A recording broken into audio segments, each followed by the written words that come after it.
And welcome back to SS classes. Today I will discuss the math topic which is a fraction chapter number 5. तो ये एक requested video है for वंदना जायसवाल. तो I hope आप लोग को ये वीडियो अच्छी लगेगी. तो चलिए हम लोग पढ़ते हैं फ्रैक्शन को. तो फ्रैक्शन जो है उसे पढ़ने से पहले हम ये जान लेते हैं कि फ्रैक्शंस होते क्या हैं. ठीक है. तो फ्रैक्शन हम लोग क्या होता है, कभी भी हम दुकान पे जाते हैं, किसी से बोलते हैं कि भैया हमें इसका हाफ़ पीस दे दो, हमें इसका आधा पीस दे दो खाने के लिए. ठीक है. पिज़्ज़ा है, हमें उसका आधा पीस दे दो. ठीक है. तो किसी भी चीज़ का हाफ़ पार्ट जो होता है और उसको हम इक्वल पार्ट में डिवाइड करते हैं एज लाइक ये सर्कल है. ठीक है. ये कोई गोल चीज़ है, पिज़्ज़ा वगैरह कुछ भी है. अब हमें यहाँ पर क्या है, इसका हाफ़ चाहिए, इसका हाफ़ पीस चाहिए. ठीक है. तो ये जो इक्वल पार्ट में डिवाइड हो गया, हाफ़ इधर हो गया, हाफ़ इधर हो गया, तो यही इसका होता है फ्रैक्शन. ठीक है. तो ये इसका क्या हो जाएगा, फ्रैक्शन हो जाएगा. एज लाइक हम इसकी डिफिनेशन से समझ सकते हैं कि फ्रैक्शन जो है वो इंडिकेट करते हैं इक्वल पार्ट ऑफ वूल. किसी भी वूल पार्ट को वूल को क्या करते हैं, वो इक्वल पार्ट में डिवाइड करते हैं या फिर उनको इंडिकेट करते हैं. एज लाइक एग्जाम्पल ये जो स्क्वायर शेप आपको दिख रहा है, ये पूरा भी वूल है ना. ये पूरा एक नंबर एक वूल है. लेकिन जब हमने यहाँ पर क्या किया, इसको डिवाइड कर दिया हाफ हाफ, तो ये हाफ पार्ट में डिवाइड हो गया.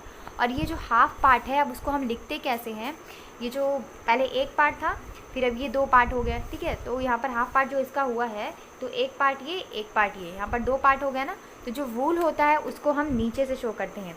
यानी कि ये पूरा क्या था, एक था, और ये कितने भाग में डिवाइड हुआ, 2 भाग में डिवाइड हुआ. तो इसको हम 2 को ऊपर लिखेंगे और 1 को नीचे लिखेंगे. एज लाइक ऐसा सर्कल में दिखाया गया है. यहाँ पर ये हमारा एक सर्कल था, इसको हमने 4 पार्ट में डिवाइड कर दिया, 1 2 3 4. ठीक है. तो इस 4 को हम ऊपर लिखेंगे और 1 को हम लोग नीचे लिखेंगे. तो इस तरीके से हम लोग फ्रैक्शन को सॉल्व करते हैं. एज लाइक एक ऐसा भी है कि अगर कोई ट्रायंगल दिया होगा, ट्रायंगल शेप होगा. ठीक है. इस तरह का शेप रहेगा. तो अगर हम इसमें कहें कि इसका फ्रैक्शन निकालो, तो इसका फ्रैक्शन नहीं होगा, क्योंकि इसका कोई इक्वल पार्ट ही नहीं है. ना तो ये इक्वल है, ना तो ये इक्वल है, ना तो ये इक्वल है. इसका मतलब यहाँ पर कोई इक्वल पार्ट ही नहीं निकलेगा, तो ये फ्रैक्शन नहीं होगा. तो फ्रैक्शन सिर्फ उनका ही होगा जो इक्वल पार्ट में डिवाइड होंगे. ओके. तो चलिए अब हम लोग समझ गए हैं कि फ्रैक्शन कैसे सॉल्व होंगे. ठीक है. तो अगर अब आपसे किस टाइप के क्वेश्चन आएंगे, चलिए अब हम लोग पढ़ने वाले हैं कि how many part are shaded. तो कितने पार्ट शेडेड होते हैं. अब आपसे जो क्वेश्चन पूछा जाएगा वो फ्रैक्शन में इस टाइप से पूछा जा सकता है कि इसमें से कितने पार्ट शेडेड हैं. तो अभी मैंने शेड नहीं किया है, चलिए बता देती हूँ. तो यहाँ पर मैंने इसको शेड कर दिया. ठीक है. तो यहाँ पर पूछा जाएगा कि इस फ्रैक्शन में आपके कितने पार्ट शेडेड है. तो आप क्या बोलोगे, ये पूरा क्या है, कितना फ्रैक्शन है यहाँ पर. तो सबसे पहले यहाँ पर क्या है, एक फ्रैक्शन है. ठीक है. यहाँ पर ये जो इसका पार्ट है वो कितना है,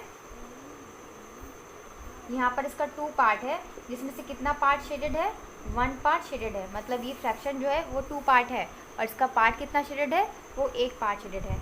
अब यहाँ पर मैंने अगर इनको यहाँ पर किया, इस तरीके से कर दिया. ठीक है. इस तरीके से शेड कर दिया. अब पूछा जाए कि इस फ्रैक्शन में आपके कितने पार्ट शेडेड है, तो आप क्या बोलोगे, पहले जितने पार्ट हैं उनको काउंट करो, 1 2 3 4. जितने पार्ट होंगे उनको नीचे लिखेंगे. ठीक है.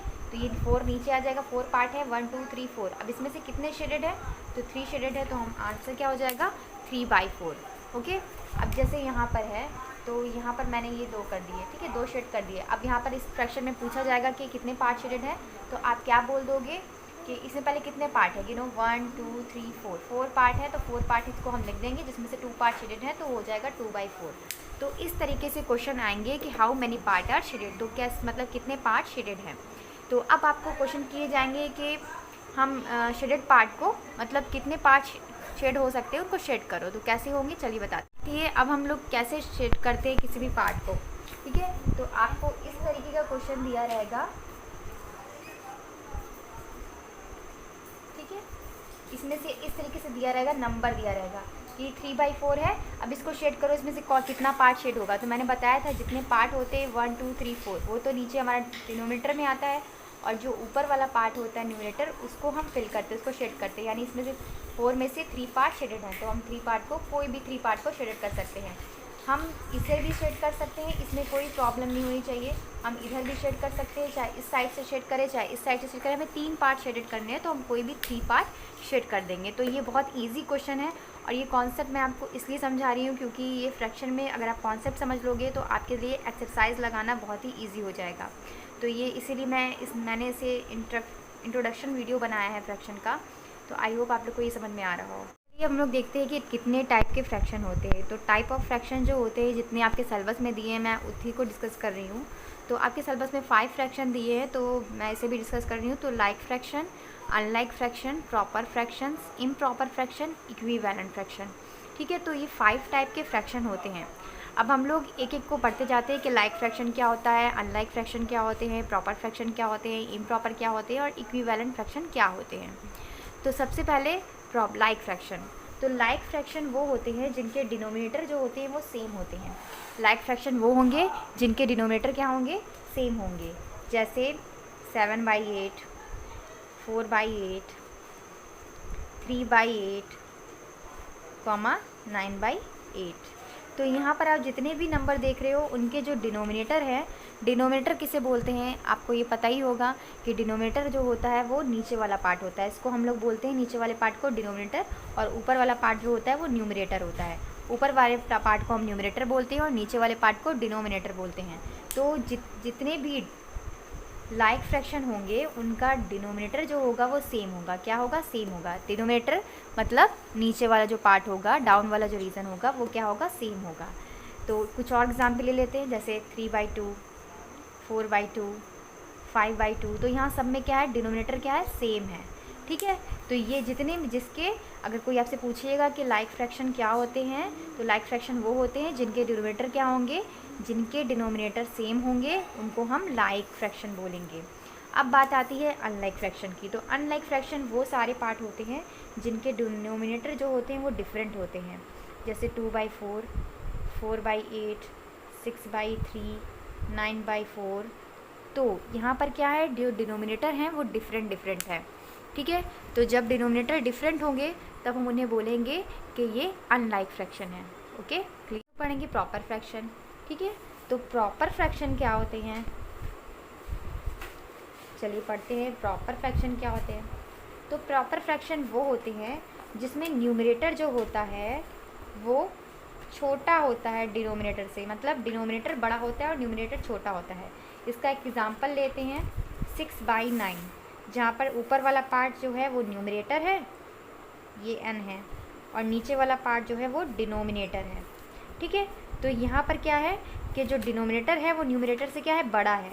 इसका मतलब क्या है, जिधर इसका मुंह खुला रहता है उसका मतलब वो नंबर बड़ा होता है, बिग होता है। तो यहाँ पर जो न्यूमरेटर है वो छोटा होगा डिनोमिनेटर से। आप लोग याद कर लोगे, जो प्रॉपर फ्रैक्शन होंगे, जितने प्रॉपर फ्रैक्शन होंगे वो क्या होंगे, उनमें जो डिनोमिनेटर होगा वो हमारा बड़ा होगा न्यूमरेटर से। इसका कुछ और एग्जांपल ले लेते हैं, जैसे 3/5। तो यहाँ पर भी क्या है, ये न्यूमरेटर है हमारा और ये डिनोमिनेटर है। तो डिनोमिनेटर न्यूमरेटर से क्या है, बड़ा है, तो ये क्या होगा, प्रॉपर फ्रैक्शन होगा। ठीक है, अब प्रॉपर फ्रैक्शन का ही उल्टा अपोजिट हो जाता है इम्प्रॉपर फ्रैक्शन। इसका अपोजिट क्या हो जाएगा, अभी हमने पढ़ा कि डिनोमिनेटर बड़ा होगा किसमें, प्रॉपर फ्रैक्शन में, और इम्प्रॉपर फ्रैक्शन में क्या हो जाएगा हमारा, इम्प्रॉपर फ्रैक्शन में हमारा न्यूमरेटर बड़ा हो जाएगा डिनोमिनेटर से, एज लाइक अपोजिट। तो अगर हम एक याद कर लें तो दूसरा हमें याद करने की ज़रूरत नहीं पड़ेगी, या तो आप लोग प्रॉपर फ्रैक्शन याद कर लो या इम्प्रॉपर याद कर लो। प्रॉपर फ्रैक्शन में क्या होगा कि न्यूमरेटर जो है वो छोटा होगा डिनोमिनेटर से, और इम्प्रॉपर में क्या होगा कि न्यूमरेटर जो है बड़ा होगा डिनोमिनेटर से। तो यहाँ पर क्या होगा, न्यूमरेटर हमारा बड़ा हो जाएगा डिनोमिनेटर से। एग्जाम्पल हम इसको पलट दें, 9/6। ठीक है, तो इस तरीके से हम लोग समझेंगे। चलिए अब हम लोग पढ़ते हैं मिक्स फ्रैक्शन। मिक्स फ्रैक्शन किसे बोलते हैं, तो मिक्स फ्रैक्शन का मतलब यहाँ पे मिक्स से ही नंबर से पता चल रहा है कि मिक्स मतलब होगा whole plus another fraction, proper fraction, improper fraction. ठीक है, तो मिक्स फ्रैक्शन क्या होंगे, जिसमें एक पार्ट वूल होगा और एक पार्ट फ्रैक्शन का होगा।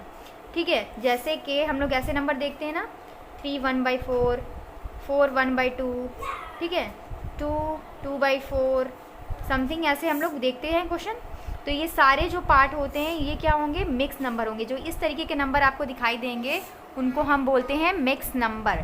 ठीक है, तो मिक्स नंबर जब भी आपको दिए रहेंगे तो आपको ऐसा दिया रहेगा कि मिक्स नंबर को कन्वर्ट करो प्रॉपर फ्रैक्शन में, या फिर इम्प्रॉपर से इसको कन्वर्ट करो फिर से मिक्स नंबर में, तो इस तरह के क्वेश्चन को हम लोग हैंडल करेंगे अपने एक्सरसाइज में, ठीक है। तो अभी हम लोग क्या है, जितनी चीज़ें हम लोगों ने पढ़ी हैं उनको हम लोग रिवाइज़ कर लेंगे। तो ये इंट्रोडक्शन वीडियो था जिसमें आपको आसानी से समझ में आ जाए कि हम लोग को इस चैप्टर में क्या क्या पढ़ना है। एक और है इसमें इक्विवेलेंट, ठीक है। इक्विवेलेंट का मतलब होता है, इक्वी मतलब होता है इक्वल, ठीक है। तो जिसकी वैलेंसी क्या हो, इक्वल हो, उसको हम बोलते हैं इक्विवेलेंट, ठीक है। उसको बोलेंगे हम इक्विवेलेंट फ्रैक्शन। तो चलिए देख लेते हैं कि इक्विवेलेंट फ्रैक्शन को कैसे सॉल्व करते हैं, कैसे देखते हैं कि इक्विवेलेंट फ्रैक्शन क्या होते हैं। तो two or more fraction having the same value और representing the same part of a whole are called equivalent fraction. तो जितने भी दो या दो से अधिक फ्रैक्शन होंगे, ठीक है, वो अगर सेम वैल्यू होगी या फिर वो सेम रिप्रेजेंट करते हैं पार्ट को किसी होल नंबर के, तो उसको हम इक्विवेलेंट फ्रैक्शन बोलते हैं। जैसा कि यहाँ पर मैंने शेड किया है, मेरा मार्कर थोड़ा ठीक से नहीं चल रहा है तो प्लीज़ इसे अवॉइड कीजिएगा। तो यहाँ पर हमारा पहला है, यहाँ पर क्या था 1/2 हाफ पार्ट, यानी दो पार्ट है और इसमें से 1 पार्ट क्या है, शेडेड है। यहाँ क्या थे 4 पार्ट थे जिसमें से 2 पार्ट क्या है, शेडेड है।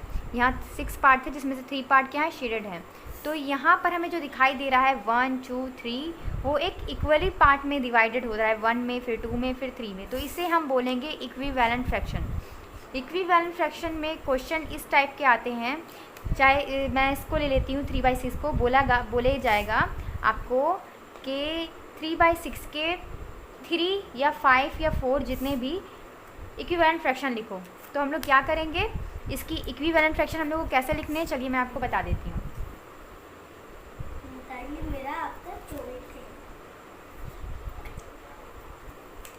फॉर डिस्टर्बेंस, ये 3/6 है, तो कहा जाएगा कि इसके 3 इक्विवेलेंट फ्रैक्शन लिखो। तो हम क्या करेंगे, इसका मल्टीप्लाई करेंगे 3/6 का, जिसमें हम ऊपर मल्टीप्लाई करेंगे उसी में हम नीचे भी मल्टीप्लाई करेंगे।